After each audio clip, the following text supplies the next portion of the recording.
Welcome back, everybody. Let's just get right to it because there's a ton of information to cover that they released at the D23 Expo. Give him the D, Joe. Guys, I'm really excited. There is, as you all know, The Mandalorian that's going to be released. It's kind of their flagship launch, November 12th on the Disney Plus subscription service. And at D23 last Friday, we got our first trailer for The Mandalorian, and it is glorious. You guys both watched the trailer for this, right? Of course. Yes. Oh, man. You guys, I tell you what. I remember being 9 or 10 maybe, seeing these movies, the original trilogy of Star Wars for the first time.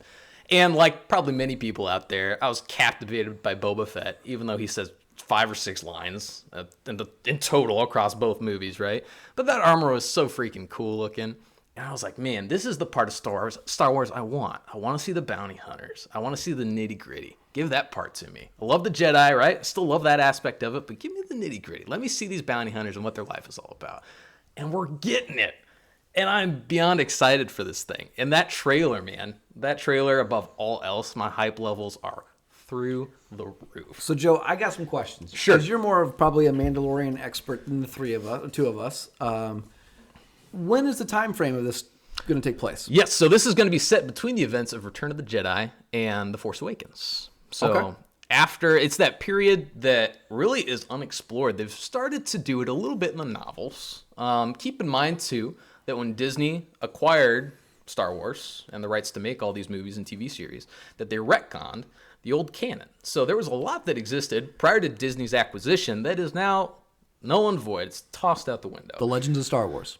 Exactly right. It's like mostly books. Mostly books. Right. Yeah, some comic books, like quite a few comic books as well. I believe it was Dark Horse Comics that had published those back in the day. But all that got thrown out the window. So while there used to be canon in this era, there's not a lot in the new canon that's known. So this isn't a playground, really, between Return of the Jedi, Force Awakens. There's a lot of ground to cover. The cool part about this, too, is it's set really in a period of decline. So the Republic, it's not like they had a system of government that they were immediately able to implement after the rebels win, right? So the Empire's in decline, and you have what looks like from this trailer, you're going to have some of those, still Imperial forces that are out there, probably trying to still hold things together. By one Giancarlo Esposito from Breaking Bad. Looks super cool. You've got some Death Troopers in there. Point of clarification, it's not IG-88 that you see. So the robot, or droid, I should say, that's fighting alongside the Mandalorian, it's not IG-88, it's IG-11. Voiced, however, by Taika Waititi, so that should be amazing. I'm expecting some comic relief as provided by this IG-11 character, which should be really cool. Should be a perfect opposite, I think, to Pedro Pascal's Mandalorian character, who does have a real name, we've been told, but we just don't know what it is yet. So he's got that mysterious gunslinger element about him. Something else I thought was really cool, random Star Wars fact, but the rifle, the blaster he has, it's got that tuning fork prong, kind of an odd shape. That's a callback to the holiday special, which has been universally panned for decades, that was released back in the day. And that was the first appearance of Boba Fett, and he carried a blaster that was that exact rifle. So this is a callback to the holiday special, which I think is really cool. That is cool. I like finding that. a way to implement that, too. Okay, so I got some questions for you. Hit me with them. And let's do some questions, and then let's do some opinions on what we expect from this show. So my question is, why didn't they just do a story about Boba Fett? Yeah, that is the question. Like, we have a character that is with Mandalorian armor, which is Boba Fett is not a Mandalorian.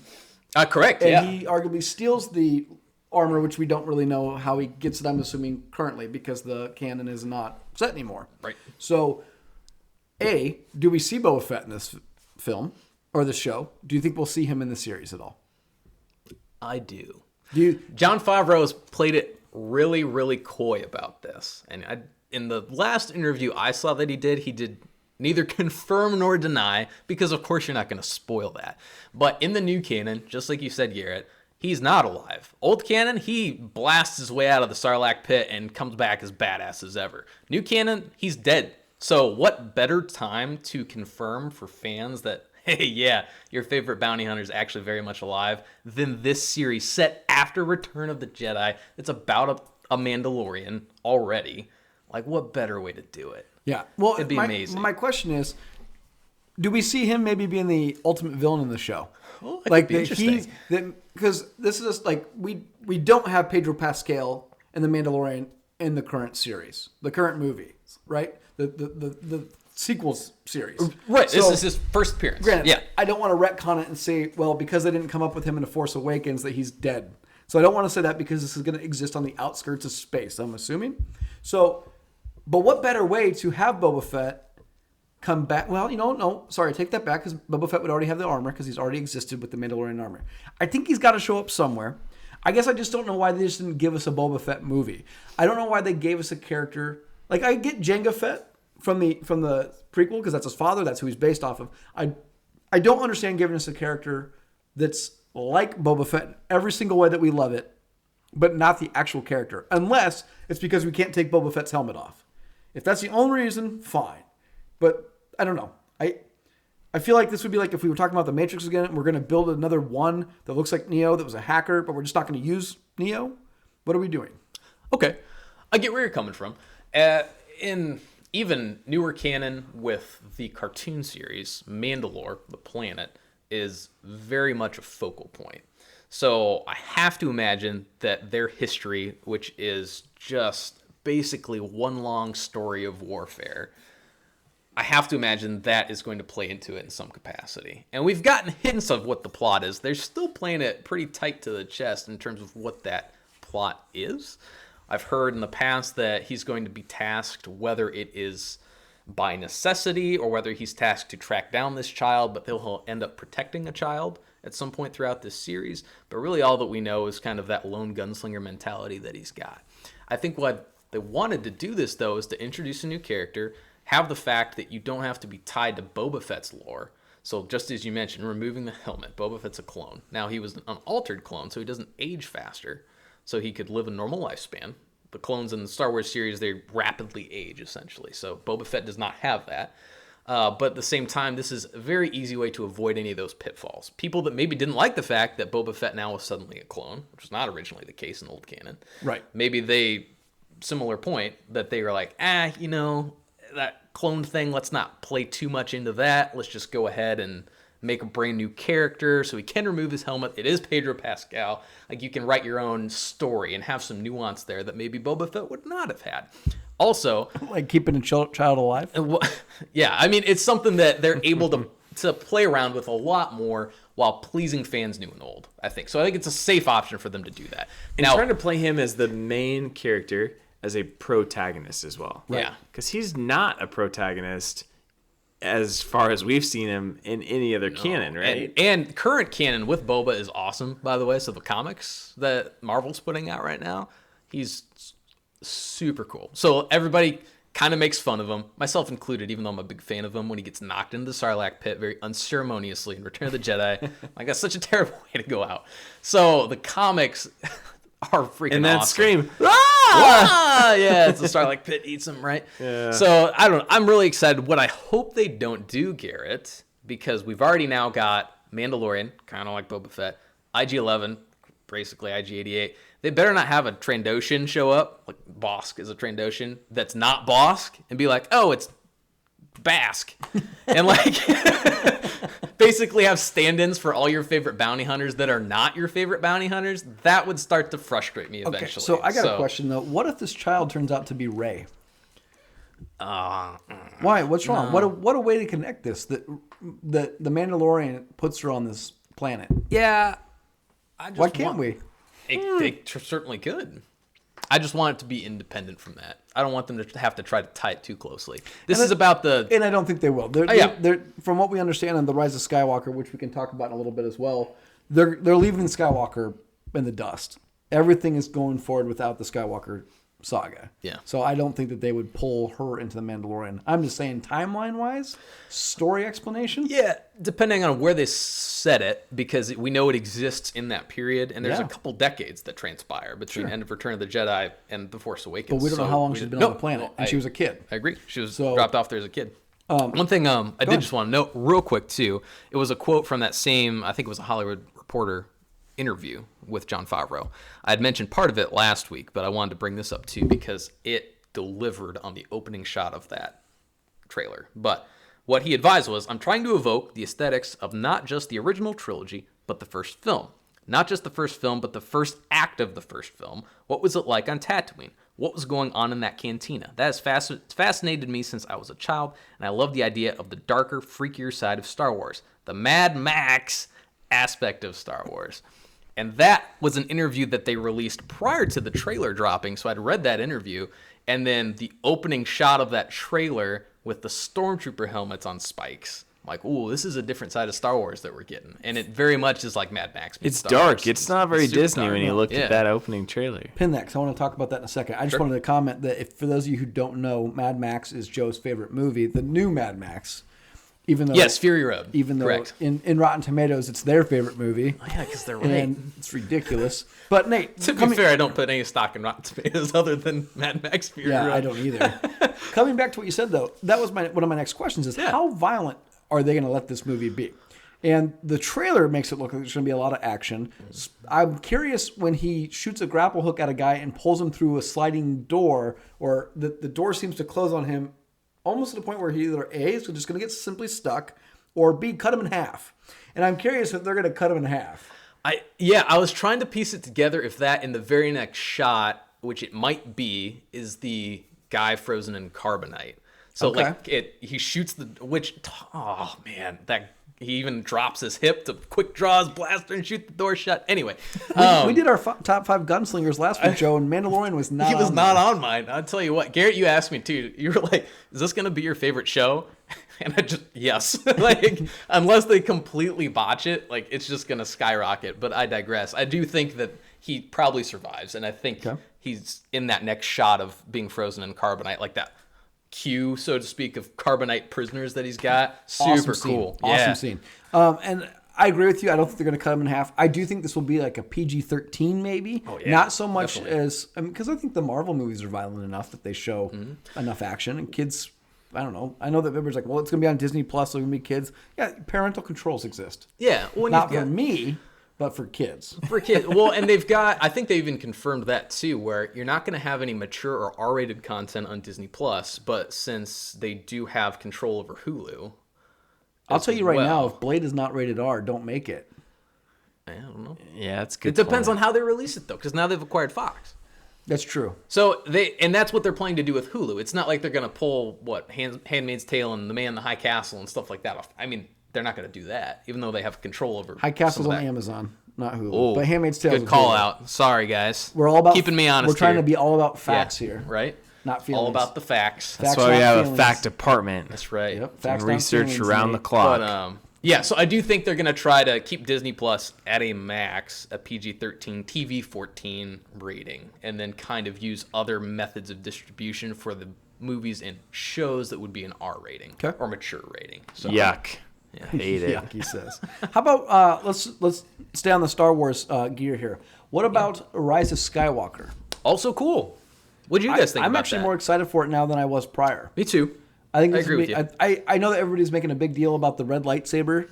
That's a vision. There's no way they're going to have enough time in this movie to turn her evil, bring her back, or even just make her end evil. Not going to happen. That's a vision. That's what it's got to be. Totally a vision. My first thought was either like Grey Jedi, where she has to tap into her Sith side to overcome it, or it is a vision. Yeah, I've heard because you're not going to turn like the hero of the previous two series to where all these little girls are loving her, and they're just like, oh, by the way, here's the third episode where she's a Sith, and you should change. If Ryan Johnson was directing, she'd probably be a Sith. Right. But J.J. Abrams has to fix the shit he did in the last movie and make this one good. So don't pull a Daenerys. Yeah, pull a Game of Thrones. Yeah, is what you're telling me. exactly. Right? Last 20 minutes, she's nuking the town. Right. Yeah, and she isn't. Yeah, I'm super excited for this. Yeah, it looks cool, man. I heard some different commentary on this trilogy. So let me ask you guys this: as you guys have seen the first 8 movies, right? Yes. Do you feel like that we have a better connection to the cast or like the heroes essentially in the original trilogy more than we do in this trilogy? Yeah. How about even the prequel trilogy? Do you feel like we have a better connection to Hayden Christensen, Obi-Wan, or Anakin Obi-Wan, Padme? For sure, Obi-Wan from the prequels. Yeah. Because, I mean, Ewan McGregor does outstanding job. Do you feel any attachment though to anybody in this new prequel or this new sequel trilogy? No, I don't think. really I think they're don't. just sitting there ready to do a twist somewhere in the mix, where like where the people stand. Well, but in the previous I look at their, 6 episodes. I look at their grouping here, and I think this is the problem. So in the original trilogy, you've got the Han Solo Chewbacca. You've got Luke that kind of does his own thing. You got Leia that's kind of there, right? So in this new trilogy, you have Rey, who's now Luke, which is fine, doing her own thing. But she's also the co-pilot of the Millennium Falcon with Chewbacca, which doesn't make any sense, really, in that pairing. Then you have Poe, who I think is a lot of people's favorite character. That was awesome. Yeah. But the he's Wedge an Antilles of the old canon. canon. Who wasn't even He's a really a freaking character boss. in the heroes part of things. So they're bringing this guy in, so he's doing his own thing. And then Finn is just kind of, I don't know what Finn's supposed to be doing anymore. I don't know how I'm supposed to feel about him. I don't feel like any attachment to any of these people. Asian counterpart. Well, they took what it could have been a very interesting and compelling story. That's Nate Stevenson. Yeah. They took what could have been a very compelling. Well, I don't know what I'm supposed to feel about those two characters. Go keep your feelings to yourself. What I am frustrated about with Finn is that I don't think they did his character any justice. Here's a guy who went from being a stormtrooper to understanding that being a stormtrooper is bad. I'm going to join the resistance and become a resistance fighter. And oh, by the way, I'm going to throw down with Kylo Ren despite having no experience with the lightsaber, which is actually And pretty defend badass. myself. Yeah, Adequately. which is actually pretty badass. I think Finn's awesome for that reason. And then he ends up in a kind of a coma. He wakes up. Then he's trying to run away in The Last Jedi. Right. And then And then he an goes to do a altruistic mission that does chick. nothing. Yeah, they I tries to don't- call him out. on No, it. granted, It's I don't just- want to get into Ryan Johnson's film and why it sucks so bad. I just 'cause think it was like so bad. Finn was so cool in I like The Force Awakens. I really enjoyed that movie, and they set up so many cool things that just weren't delivered on in The Last Jedi. And I'll pin it there because I won't rant about The Last Jedi at this time. So let's go back to Rise of Skywalker then. Yes, Yeah. So Emperor Palpatine is the largest person in the movie poster. he is. We don't know if physically he's going to appear, but we do know that they are going to either fight on a remnant of the Death Star or they're going to the remnant of the Death Star. Right. So his presence will be felt, whether it's his Force ghost, whether it's him physically somehow surviving. Yeah, Sith holocron. That's there's all kinds of theories out there. Are Sith holocrons still canon? They are still canon. Okay, Yes. all right. So in Well, because Star Wars, holocrons exist in the canon. Yes, so yeah. they are still in the canon. It's actually a really big deal in Star Wars Rebels. There's a Sith holocron that pops up in Rebels. Darth Maul is trying to get a hold of it as well because he's back. Don't forget. Not in the sequel trilogy, but Well, I'm trying to he think. survived the Phantom Menace. Is So my point. I'm trying to think because they talked about once this film is done, they're done with the Skywalker saga. Yeah. And everything they're going to do is going to go far away from it. Like Ryan Johnson is going to do a trilogy, but it's not going to be related to the Skywalker, storyline at all, which is fine. I'm okay with that. The space is a universe, infinite. Go wherever you want and build whatever story you want. You can have Jedi; they can exist somewhere else. You can have Harry Potter could exist in that realm. Fine, do whatever you need to do. But my question, I was reading something today, and it was almost like a light bulb. So I don't know if we want to get into this today or if we want to hold off and just dive this some other time. I keep going back to them like talking about the concept of bringing balance to the Force. And I keep having to ask myself, why are they balancing the Force when good is clearly in the winning realm right now? So at the time they keep trying to look for this person that's like essentially Chucky, and then this person to bring balance. Like if everybody's good, to bring balance, you have to find somebody that's really bad. And so I don't know why they're looking for the person to balance the Force, because essentially he's going to have to do some horrible things. Right? Am I crazy to think that? Yeah, no, it's... Like when you say it out loud, they're like, bring balance to the Force. But at the context of the time, everybody was good. Right. Yes. So you're talking prequel series in terms of them setting up Anakin Skywalker and everything. But here's my question. Did Luke bring balance to the Force, or is it Rey that's about to bring balance to the Force? That's just it. I think a lot of people Darth Vader. view- right. We don't know. But it's that's so why I open to bring this interpretation. question up, Yeah. because when I say it out loud, we're trying to balance the Force when the majority of the people using the Force at the time were good. Well, okay, so the prophecy came from the Great Jedi Council, right? Or with all the Jedi Masters, Jedi right? Encyclopedia And it said series that from the Ryan Anakin Johnson novels. Anakin Skywalker would bring balance to the Force, right? But during that time period, it was like completely Jedi dominated, right? Right. Yeah. And then one Sith Senator Palpatine balanced that force, right, by turning Anakin Skywalker to the dark side. So I don't know what that term means at all after that point. Well, the problem with it is that the Jedi are viewing it as they're calling it a balance when in fact it's an imbalance, evidenced by Obi-Wan's defeat of Anakin in Revenge of the Sith, where he says you were supposed to destroy the Sith, not join them. So how much of a balance would that then, of course, really be? You're destroying one side of the scale. Yeah, absolutely. Is essentially what you are doing. But here's so the there's thing. no At the time that existed, though, there. the scale wasn't out of balance. They did not know the scale was out of balance. Unless they in hadn't their seen hubris assume that like the Jedis are balance. Well, and that yes, anyone that is that not is an a interpretation Jedi as is imbalancing that scale. Now, granted, and apologies to our listeners, we deep dove this in our very first episode of the podcast about the government of Star Wars going from being a republic. That was to a the good Empire. one. Go check it out. Yeah, that is a great one. Thanks. Yeah, I'd love to. that was a fun one. I think about like re-recording that one all the time because I feel like there's so much more stuff to add. Yeah. But when you talk about, like you said, bringing balance, they didn't know that Sith existed at the time. I mean, they knew they existed. They had not seen one for a very long time. Thousands of years. Balance out what? Yeah. Like there's nothing to balance out. Well, and there's also the fact that when Mace Windu kind of calls out Qui-Gon in that council scene in The Phantom Menace, where he says, you refer to the prophecy of the one who will bring balance to the Force, like, oh, yeah, that one prophecy. He almost like, oh, yeah, there is that prophecy, and you think it's this kid from Tatooine? Like, he's very skeptical of the entire thing. Right. So I'm curious how many Jedi even believe in what this supposed prophecy is. Right. So, You know, it's funny something though worth because I think in the original trilogy, I don't think there's any balance of the Force type stuff, right? Unless I'm wrong, there might have been some Obi-Wan comments to Luke in the first New Hope. No, I don't. Okay, so the balance. I'd have to go back and rewatch just Right. to make sure, but no, it was much more those original trilogy movies much more straightforward in the Yeah, story. I don't think it's a mean, balance of the Force thing. I think it's more just like you need to basically take out Vader. Well, it's like essentially. compelling. It's like a Yeah. father versus his son. He knows Right. his father is done a lot of evil things, but there's this possibility of redeeming him. Like it's such a personal story, and then they build it out from there. But what's of course, funny though is the prequel trilogy is kind of all about the prophecy. This sequel trilogy is almost like that prophecy might not exist because we're going to have gray Jedis. There's not really going to be good or bad. People are just going to be nuanced. And Kylo Ren might be a good person, but he might be a bad person. Like he might hug you, he might force choke you. You just don't know what you're going to get. And Luke Skywalker is like, I don't know if it's worth the fight, and I'm just gonna peace out. Yeah, it's horrible. Oh, one of my best friends died. Oh, someday I'll talk to him. That kind of thing.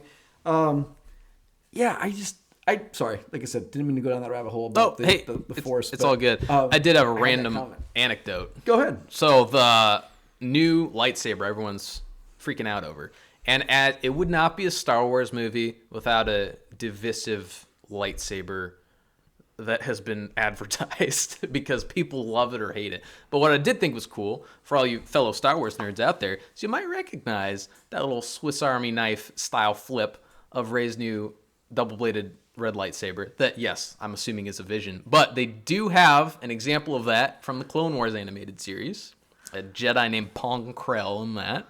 And then they also have one of the Temple Guards, who's actually the Inquisitor from Star Wars Rebels. Never heard of her. Yeah. They both have that lightsaber design Nice. that is folded in half, and then they flip it open, and it's actually a double-bladed lightsaber. Nice. So a nice little call-out. I did appreciate that. A nice little call-out to the animated series fans. There's a great GIF thing on Reddit where it shows the lightsaber flip, Yes. but it shows it as a Swiss Army knife. All like the additional the corkscrew and stuff are all lightsaber looking things. It's really funny. That's what came to mind. That's why I referred to it as one. Swiss Army knife. Yeah, And then just to see your face being all serious, like, yep, I got all these attachments. Look at this. I'm gonna fix this house. Okay, so let's move past Star Wars a little bit. Sure. Just for a little bit. I want to talk about Disney Plus's announcement of the shows that are coming and the movies that are coming. So we're gonna just quickly break First down this reaction, list. boom. So Mandalorian, Clone Wars Season 7, Falcon and Winter Soldier, Monsters at Work, which I'm super excited for because I love Monsters Inc. and Monsters University, Loki, WandaVision, Hawkeye, a Cassian Andor show, Yep. Obi-Wan Kenobi show, Yeah. Moon Knight, whatever that is, and She-Hulk. Okay? Now, movies that they're going to reboot or remake: Three Men and a Baby, Cheaper by the Dozen, Father of the Bride, Home Alone, Night of the Museum, Parent Trap, Peter Pan, Sister Act 3, and Sword in the Stone. Okay? So let's start with the TV shows. Besides Mandalorian, what stands out to you in this list? Obi-Wan Kenobi. Okay? As your resident Star Wars nerd, of I course like it's how he's like, Obi-Wan. we're going to go away from Star Wars. We're back to We're it. back to Okay, Star Wars. Joe, drop the knowledge. Obi-Wan Kenobi. Obi-Wan Kenobi. Well, I'll keep it brief because there's really no knowledge to drop outside of the fact that Ewan McGregor has reprised his role as Obi-Wan Kenobi. Super excited about this too. We have no plot. We have no release date, but we do know that the man himself has reprised his role. And we do know it's going to be between episode 3 and 4. We also do know that. I'm sorry. Good call. Actually, you know what? I'm glad you brought this up because I want to ask a question. Sure. Going back to Mandalorian, I forgot to ask this question. Oh, sure. Yeah, what's up? Who do you think other characters that we will see in that show? In terms of known characters. Yeah. Okay, so Jabba. Possibly. Yeah, possibly Jabba. So here's... Oh, wait, no. He died. He died. Sorry. Set between Return of the Jedi and Force Awakens. Oh, yeah. So it could be won't see other Jabba. Hutts, though. Oh, yeah. It could absolutely be other Hutts. But Could be hutting it Jon up. Favreau did say that, or at least alluded to, this is not a quote, but they're going to be focusing on these new characters. So it's unlikely... John F. Damn it. unlikely that we will have known characters show up in prominent roles because they really are trying to explore these new characters, give them brand new storylines to follow. So I don't know, outside of cameos, how much we're going to have. Give me Bosk in this show, though. Dear God, please, because that would be amazing. Even without Boba Fett, because we get a badass gunslinger, Mandalorian gunslinger already, obviously, as we've discussed. But give me Bosk in there, too. That would be dope. Okay. All right. Yes. Go back to Obi-Wan. Back to Obi-Wan. Because we're going to be between episode 3 and 4, who are people you think we could see in this show? Yeah, I am very hopeful we get Darth Maul in this. Okay. Obviously, Very, because very hopeful. it's supposed to take place during Solo. The same time period that the movie Solo exists, this is also supposed to be going parallel to it. Yes. So it is possible to get a Darth Maul. If you haven't seen Solo, spoiler alert, Darth Maul shows up at the end of the Solo movie. Absolutely. And Darth Maul has a huge presence in both the Clone Wars and Star Wars Rebels series also. It's kind of funny because his survival is kind of like what the original canon was supposed to be for Boba Fett. Like, you think he dies, you see him die, he comes back bigger, better, stronger, becomes like the fan favorite and has like a significant role in the going forward canon. That's very true. Yeah. So I really, especially because Solo ended without kind of moving forward with their planned trilogy. I think they had a trilogy planned, assuming Solo had done well. So we're not going to get that Darth Maul aspect, which I think they were probably going to explore a little bit. So I'd love to see Darth Maul in some capacity in an Obi-Wan show. Okay. Other than that, we talked about Boba Fett. So now we're at a point in time where we could potentially see Boba Fett in this too. If a lot of our time is going to be spent on Tatooine, basically any of those prominent characters that are going to show up on Tatooine, I'm not thinking that Obi-Wan will stay on Tatooine for the duration of the show, but that's a hub, right? A hive of scum and villainy. So we're going to get a lot of these grungy characters, I think. I think it'll actually dovetail quite nicely with whatever The Mandalorian ends up being. You're going to have bookends on either side of the original trilogy, and it's going to be wonderful. Okay. Nate, anything jump out at you? No, I read one very interesting thing that they were trying to bring a character to light about like a Force vampire. That's a character that's obviously you wouldn't know it watching the original trilogy, but they allude to it. Yeah, that they hide under the radar and they actually catch Force aware individuals and they suck the Force out of them. Awesome. Like a vampire, and it's kind of a cool concept. But they are very vicious and essentially immortal, depending on... We're about to get a Blade Star Wars crossover, right? Do you want to know a really random fact? Garrett, you might be the only one that even understands this, but that short story I sent to you? Yep. That I told you I retooled from a Star Wars fanfic? Yep. That enemy he fights at the end? Okay. That was originally in Anzat. That's what Nate's referring to. Look at you guys. Yeah. Nerding out. We're crossing our Schwartz here. So, okay, so let me ask this question, too, then, from this list of shows. Do you think Mandalorian would be the most successful show? Yes. Okay. I do. Rivaled only potentially by Obi-Wan when that releases. Okay. More than Falcon and Winter Soldier? I think so. Okay. I really do. This is something that... Cassian Andor? I think so. All right. So I do believe it will lead that list. Here's my thoughts on these shows. WandaVision, don't really care. Did you hear it's supposed to be more like a sitcom? Yeah. Yeah, super weird. Yeah. What are they gonna do with it? I don't know. It sounds so curious. It sounds terrible when you present it that yeah, way. he died too. Falcon Ugh. Winter Soldier, don't care. And They have some interesting dynamics. I'll give them that. That's fine. I'm gonna make a comment post TV shows here about going forward on this Marvel enterprise. Okay. Monsters at Work, super there for that. Yeah, I'm so excited. that I should be love those pretty movies. cool. Mike Wazowski, like he's probably my favorite character. Awesome. Wazowski. And I don't think it's going to be about them. I think the premise is that there's going to be another monster that wants to work its way up, but they will exist in the show. So John Goodman and Billy Crystal, I think, will appear, as their characters. Super excited for that. I'm kind of excited for the Hawkeye show. Yeah. Now, it's not going to be Jeremy Renner. It's going to be his daughter, which my understanding that's a comic book thing. That was the which is- premise in the end game. that They he's kind of teaching her how to shoot the okay, maybe. But I'm okay for that. Obi-Wan I'm excited for. Don't know anything about Moon Knight. I don't need you to tell me anything about Moon Knight. Don't care yet. We'll just Don't wait for it tell to you? come I out. don't know Yeah, anything I'm okay. about Moon Knight. All right, it's essentially I said don't tell me. okay. Shh, shh. Oh, they were about to start telling me. Oh, I thought you just told me don't tell you. Yeah, don't tell me. I'll wait for the trailer. I was doing what I was told. Oh, She-Hulk. I'm assuming it's just like male Hulk, so we're fine. But with nicer abs. Probably. So I had to tell you, I think Mandalorian. I think that Loki could be interesting. Although, I'll tell you, here's my problems. Yeah. I don't care about Falcon and Winter Soldier because I can't think of a series or a franchise that let all the A-list people go of the franchise, replace them with all the C and B-list people of the franchise, and it was just as successful. So a Falcon, unless Winter Soldier and Falcon is more like Captain America, only it's Anthony Mackie playing him versus his actual Falcon character, I'm going to watch it, but I'm not excited for it. I don't think they said that. I think they pretty much play the Falcon. I know, but it gives him the and shield at Winter the end of Endgame. So it's like I'm expecting him to be like the next Captain America. Right. So if it's Captain America and Winter Soldier, I'm okay with that. I hold out a lot more hope for Loki. But here's the other thing. Why? Loki, I get that everybody likes the character. Where did he go after Endgame? I don't care. We're going to do a series on Loki? What's this? He's not really a good guy. He's not a bad guy. Like, is he going to be the antagonist, protagonist of his own story? I don't know.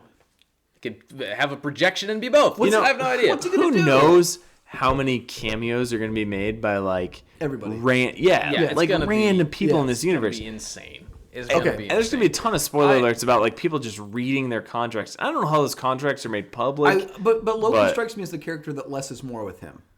yes, Agreed. I He's agree. better that he pops in and out, does the comedy thing, and leaves. And is a secondary if character. you're going to make him the main character of a show, everybody's going to be super excited about it, and it's probably going to be successful because everything they do is successful. I'm just wondering if it's not going to be as good as people think it's going to be. I'm in agreement. I would agree with that too. Okay. Out of that list that is not Star Wars, because of course I'm excited about everything Star Wars on that list, but I do want to see Falcon and the Winter Soldier. But you guys know I'm a big Bucky fan, so of course I want to see Winter Soldier in anything. Don't get me wrong. I think that the Winter Soldier is definitely the more appealing of the two. Now, but like I said, I want Anthony Mackie to just be Captain America again. I agree with that too. I agree. I would love to see that new team up. Because he's not a superhero. Right. Well, the poster looks really interesting because it doesn't look like Bucky. Well, I'm sure he still has obviously robotic arm, but it's not as pronounced in the poster. He has his haircut. He's shaved. He looks like an actual soldier. Like, he doesn't look like a merc. He looks like a soldier. Yeah. So I'm really curious what they do with that. Yeah. I'm excited for that one. Okay. How about the movie list here? Any movies that are jumping out at you? Black Panther 2 is announced, right? Well, hold on. From the remake. Oh, sorry. These are just Disney Plus. These are though, Disney right? Plus. Yeah. So these are not Disney theatrical Plus releases. movies. Oh, yeah. okay, These are not sorry. theatrical. These are going to go releases. on Disney Hit Plus. me. What's on there? 3 Men and a Baby, Cheaper by the Dozen, Father of the Bride, Home Alone, Night at the Museum, Parent Trap, Peter Pan, Sister Act 3, and Sword in the Stone. So My let me- Sister Act 3 of all of I that agree. trilogy. Actually, I'll tell you, Sister Act 2, really good. I like Sister Act 2 was really good. The first Sister Act I thought was pretty Yeah, damn but good. Lauryn Hill, I mean, Sister Act 2 was I get really it. good. Yeah, okay. 3 Men and a Baby could be interesting because the original 3 Men I and a could Baby, dig that Ted nowadays. Danson, Tom Selleck, and Steve I Guttenberg. don't know how you'll beat that, though. Although everyone says that about every remake. They could do I a don't know how you Manly could beat Men that. and They could do a it. 3 Men and a Baby with Robert Downey Jr., Chris Hemsworth, and Mark Ruffalo, and it's still going to be very good. Okay, I'd watch that. You know what I mean? Like, there's definitely a way to do this. Don't really care about Cheaper by the Dozen. Father of the Bride, that's okay. Home Alone. I know everybody was up in arms and excited about this. They made 4 Home Alone movies. 2 of them sucked. So they've already rebooted this movie twice. They were directed. What's that? They were directed They weren't release, theatrical right? releases. Yeah. But here's the thing. The internet exists. Smartphones exist. Technology exists that clearly did not at the time. How is he going to be left alone any longer than 3 hours? Did we not talk about Macaulay Culkin in the last episode? I don't think we did, but he did send that tweet out. No, you brought it up, I think. The picture of him sitting on his couch. Oh my! I think I I think think Macaulay he did. Culkin nailed it.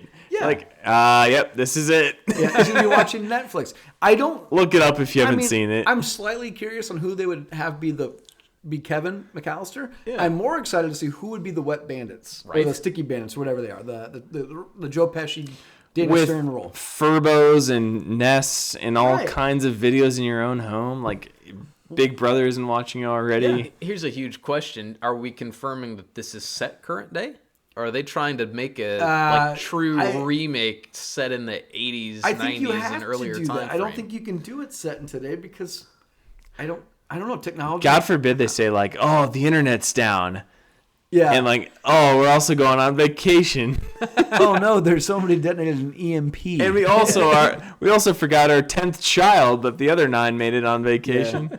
Parent Trap could be good. Night at the Museum could be good. Parent Traps are always good. Now the museum, that's an early remake. Yeah, that's a not super hasn't been early around that. remake. Really good cast of people. Yeah. Sister Act 3, obviously we talked about that. Sword in the Stone.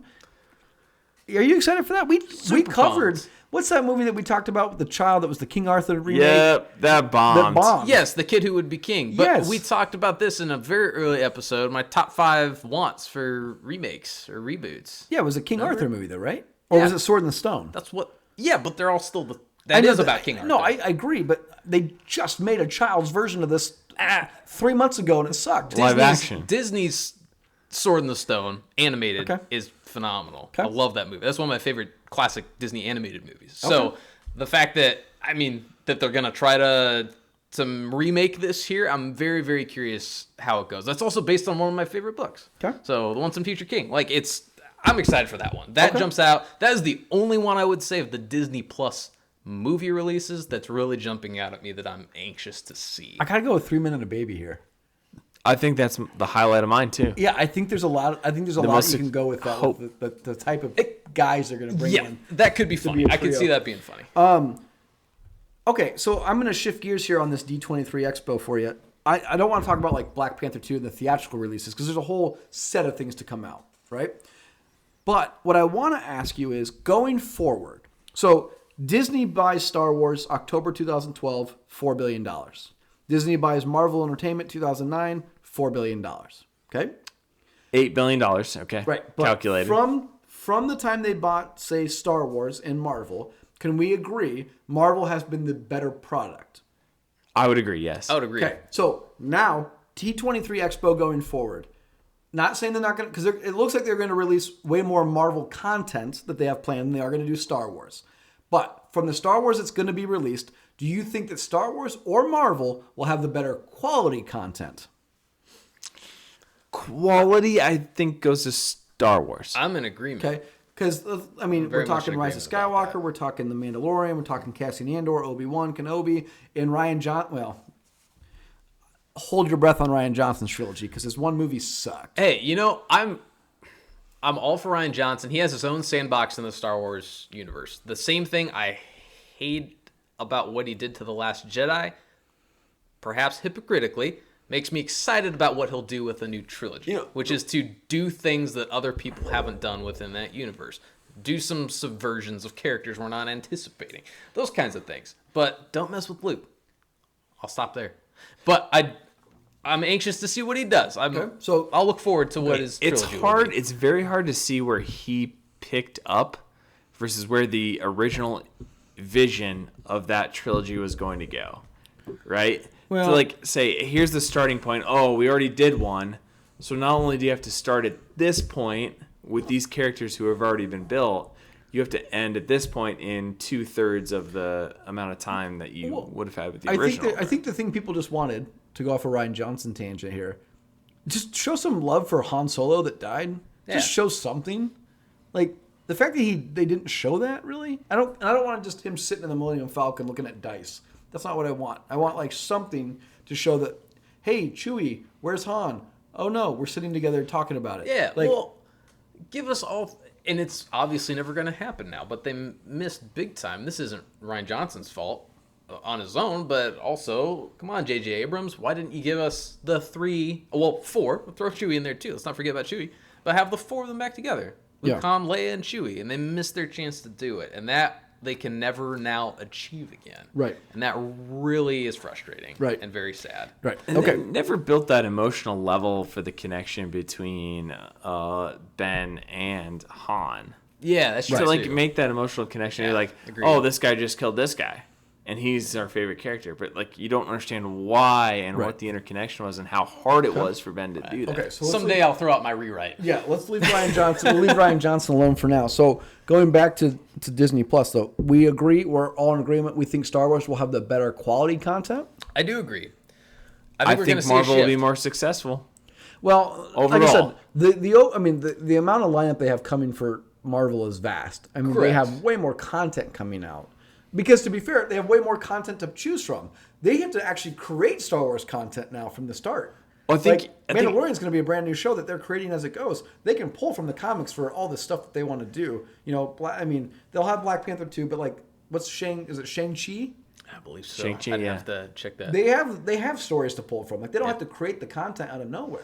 Does it take less CGI and thus less cost to produce Marvel movies, even though they're highly CGI, more so than it does, say, Star Wars? Oh, I have no You know idea. what? I'd have And to that's look up what that I info. think about in my head is like, Yeah.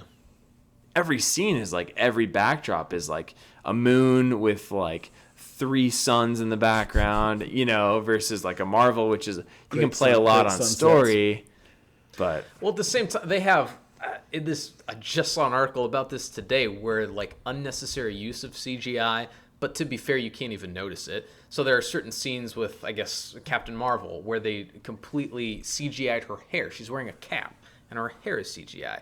Or in post, to better differentiate between the time travel moments with Cap, there's apparently a shot where they actually completely CGI'd his cap, like his literal cowl, I guess you could call it, on, even though Chris Evans wasn't wearing it. And like, these are, people didn't even know it was CGI, but now with the special features you can check out, it's like, oh my God. So they use CGI for the most mundane things He nowadays. doesn't want to wear a hat. Like, Okay. Okay. We talked briefly, mentioned that Disney is kind of moving towards a monopoly if they don't already have it. And I'm going to make the argument why I want them to have this monopoly. okay, I'm yeah. here for it. Hit us with it. Put everything under because Disney's here umbrella. it go, collecting $200 Right. every time someone Right. passes. We talked about they own the rights to Got a Avatar. monocle. They own the rights Sorry. to Indiana Jones as well, that I would like to see them reboot. Ah. But you know what I want them to go get? I want them to go get Harry Potter. I want them to buy Harry Potter. Yes. Now, they tried to buy Harry Potter years ago, and J.K. Rowling wouldn't sell it or wouldn't give it up without having creative control. And that's why Universal Studios got Harry Potter World, and that's now why Disney had to go to Star Wars Galaxies as its rival. So they bought Star Wars because they couldn't buy Harry Potter. Now that they wouldn't have bought Star Wars eventually, but I want them to buy Harry Potter because that's the world I want to expand. The estimated worth of Harry Potter is about $25 billion. Marvel was like $34 billion. They can afford this. They can bring Harry Potter in. They can open Harry Potter up. Yeah. The films themselves, $7.7 billion in film. The books have sold over 500 million copies. There is stories here. And I'm not talking about, like, when you expand this universe, because the only world that exists to the degree that Harry Potter was created is Star Wars. Like, it's an infinite realm of things to create and stories to go to of other characters. You know who we don't want is Newt Scamander in the Fantastic Beasts. I don't know who asked for that to be the expansion story. There's a 21 book arc here. You want to talk about the Skywalker saga for Star Wars? There's a Potter saga to go on with Harry Potter. People want the father's story. Give us a 7-book prequel. Give us a 7-book sequel of his grandson or Harry's son. Like, there are 21 books here at 100 million copies apiece here. It's a cash cow. They're going to make so much money if they could buy Harry Potter, buy the creative rights, open it up. If J.K. Rowling won't write the first 7 books, somebody's going to write them, and they're going to make a ton of money. Yep. That's. I mean, it's a rant that I'm doing, but give me the Disney umbrella. Take your money, buy Harry Potter out. I mean, I'll be honest with you, I kind of don't want J.K. Rowling to write it. She's been doing so many interviews where she puts her foot in her mouth about retconning these characters and their sexual identities for children. I'm afraid that if she does write something, she's going to go so far overboard that I don't want her to write it anymore. Take it away from her. Disney, buy it from her, buy her out, give her $5 billion, let her walk away, and take her stuff. You're going to make so much money. Put it on Disney Plus. Thank you. There you go. You know, I'm just saying there's so many stories. There's a story, you could do a story about dark wizards. You could do a story about catching dark wizards. You could do other kids that go to Hogwarts. You could do the original founders. There's a world there that's just sitting ready to be built. That's going to make a ton of money. Yeah, I completely agree. Going to make unbelievably amount. I mean, here's the thing. I would think that Harry Potter being bought by Disney and being able to fully expand it could rival anything they're doing right now. Why couldn't it? Yeah. Harry Potter, you can make the argument, is bigger than Star Wars. You can make that argument, and it's possible. I don't know. There's a lot of material to mine there. It is something that they could have endless opportunity with. Yes. I mean, the possibilities are truly endless with that. And then you have probably the top 3 world building elements at your fingertips if you're Disney in that hypothetical situation. You have Marvel, you have Star Wars, you have Harry Potter. Yeah. The only thing they're missing is Lord of the Rings, which they're not going to get. But other than that, I mean, like, they just keep steamrolling. Yeah. Full speed ahead. And you know what? I'm okay with it. I'm not going to be mad. Charge me $20 a month for my subscription. I'm okay. Well, yeah, and that's another thing too, the subscription right now. Now, they've been fairly upfront with the fact that, hey, this is the cost now. Right. We are using content that already exists for our catalog at launch. We do have some original content that we will be releasing, but we do not have the same level of original content that our competitors do. So here's like an introductory price. I think they've been pretty transparent about that. So we can anticipate that subscription cost to probably go up after a couple years, if not after the first year. Joe, here's a question. But I think, Nate, I'm assuming your wife's going to buy this, right? I'd have to assume so. Because they're going to put all back. the Disney on the vault, right? Yeah. At what price, Joe, would you have to say no? at what price would I have to say no? Uh-huh. What would you not be prepared to pay for a subscription to Disney Plus? Would consider maybe no longer subscribing if it went beyond $15 a month. $15? Were you cutting it? Yeah. Wow. I'm a huge Disney fan. Got 2 kids. My wife's a big Disney fan. We're a Disney household, I guess you could say. They've got Marvel. They've got Star Wars. Star Wars is just my very favorite thing. So, give me all the Star Wars content. $15? I was thinking, for me, I'd sell it for $30. It'd probably be like $50. If it's $49.99, I'm in. If it's $50, I'm thinking it. $15? I would give up a lot of subscriptions to other things before not HBO, but. Are you talking, what are you talking, monthly what I would pay? Yeah. Yeah. What would you walk away from Disney Plus if they're like, this is going up to $15? Would you say no? And cancel your subscription? I wouldn't cancel my subscription. That's what I'm $20. asking. At what point would you say I'm no longer subscribing to Disney Plus? $25. Yeah, so you're saying you would 30. cancel only if it hit what? No, I'm saying that at $50, I'd probably have to think about canceling it. And then maybe not even then. So $50 a month? I want to make sure I'm on the same page. Yeah, so $50 a you month. would pay up to $50 a month. Yeah. Oh, gotcha. Okay. Yeah. What are you prepared to pay a month? What is your cap out? Like you're like, if it's $100 a month, you're like, I'm not doing this. Yeah, well, I wouldn't do that. Okay, so realistically, well, yeah, that's what I was saying. 15, like, because I'm thinking my Netflix subscription right now, right? Yeah, but this is worth way more than Netflix. Yeah, I would agree. I don't know. Yeah, but at some point, I don't know, $20 maybe somewhere in there. Okay. It's interesting. 15. It's an interesting concept. would He's not at 20. I'm at 30. You're at 50. Yeah. 15 to 20. I stand by what I said. I understood you then the first time. Okay. You know what I would interests me a lot is I would like not pay $50 a month for a subscription. For this? I would not do. No. Would you pay $50 a month to watch Mandalorian? Yeah, and then I'd discontinue it. like, if we're talking a sustainable subscription, sustainable. yes, a sustainable subscription, $15 to $20 is where I would cap out a month. Yeah. However, they have bundled it. Did you see that? Yeah, with Hulu and ESPN. They've bundled it there, and then they've also provided you with the option to pay a 3-year plan. I Yes, believe. for like $47. Correct. Yeah. It's cheaper if you buy it now. I think you have to pay for it now. And like locks you in. That's pretty smart. And I have to imagine that is something that would be beneficial because it probably will increase after the first year or two. All I can think about is like the formulas that those like business analysts have to put together to be like, okay, if we get this many initial subscribers at $47 and can we build at this trajectory, like the calculations that have to go into like, all right, but we're also going to pay $20 million for this like stream release of a movie. Like, how do you do that? So here's something interesting. So I'm a wrestling fan, right? Right, So right. WWE released their own network. I think it became the 5th largest streaming network already. I mean, they've got 30 years worth of content on here.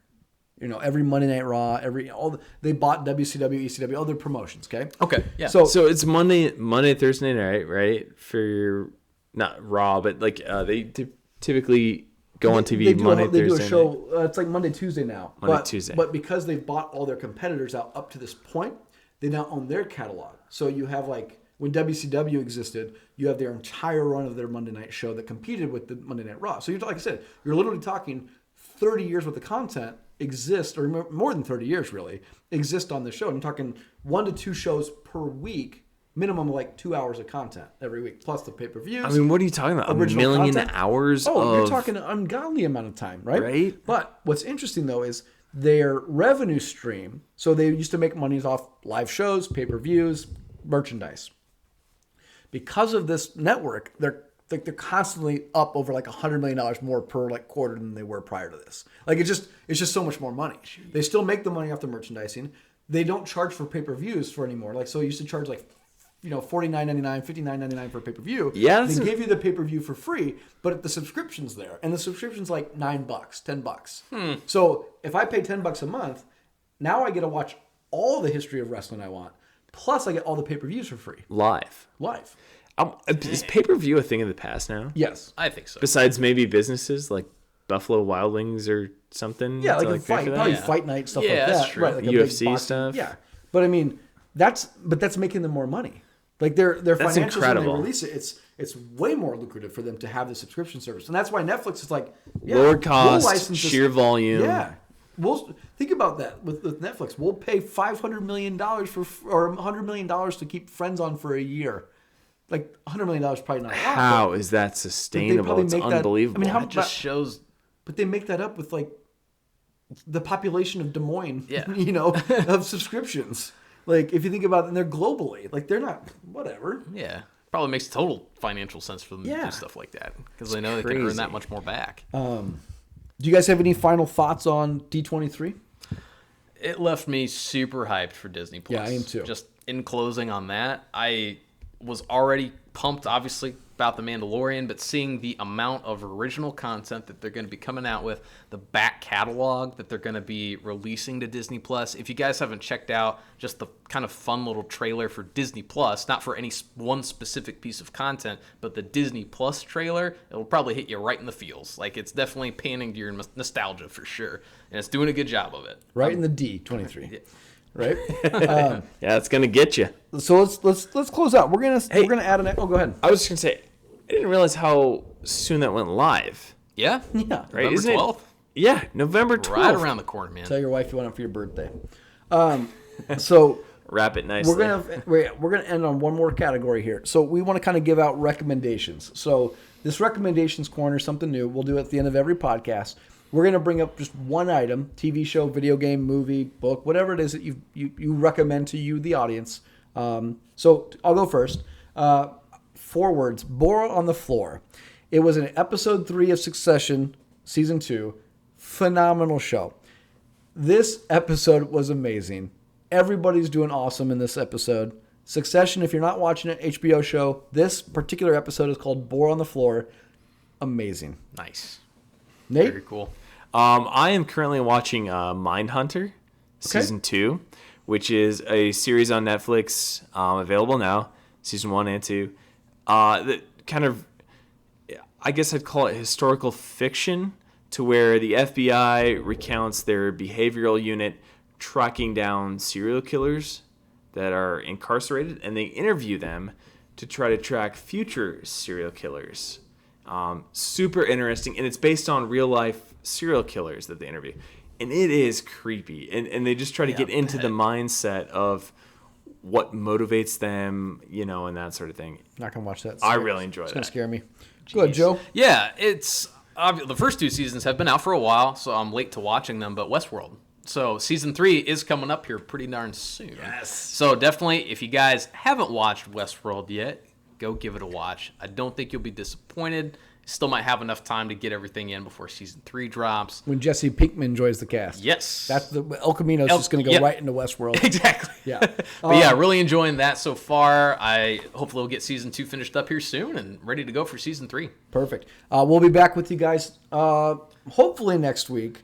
I have my wedding coming up, so who knows what our schedule is going to be like for the next couple of weeks. Nelly, unfortunately, we didn't really mention him, wasn't with us tonight. Family obligation. So Nelly, we'll see you next time for sure. Go out there. We would love for you guys to give us some feedback. You can tweet at us or let us know what you think on Twitter at Alien and Cowboy. If you want to email us comments, questions, concerns, that's aliensandcowboys@gmail.com.